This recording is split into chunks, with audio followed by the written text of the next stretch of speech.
Buli lukya bannayuganda bangi bagobwa ku ttaka mu ngeri etategeerekeka ne basigala nga tebalina kwegeka luba.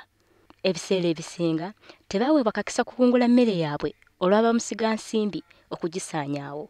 Okusinziira ku kitongole ky'obwannakyewa ekya ECOD, singa gavumenti teveeyo kukola ku nsonga eno, enjala yandyeyongera mu ggwanga.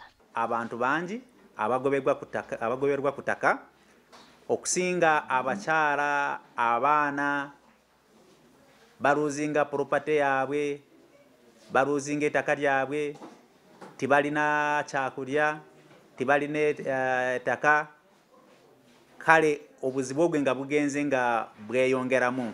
Era okunoonyereza kulaga nti abantu abasinga okukosebwa be babaavu abatalina boogerero ate nga ne gavumenti tebayambye. Kirabika gavumenti tebitadde mu maanyi nga bwe kyali nga kyetaagisa, kubanga abantu bano be bagoba nga bali mu kampusi, gavumenti yalwawo okubaddukira n'ebawa ebintu bye basobola okubabeezaawo nga butimba bw'ensiri, nga mmere.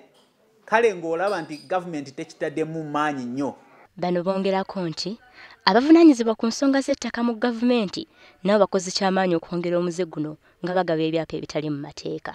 Ebyapa eby'amataka gano w'abantu we bagobya abantu, amataka gano bagafuna mu butuufu, bayita mu makubo amalungi oba bayita mu makubo amakyamu.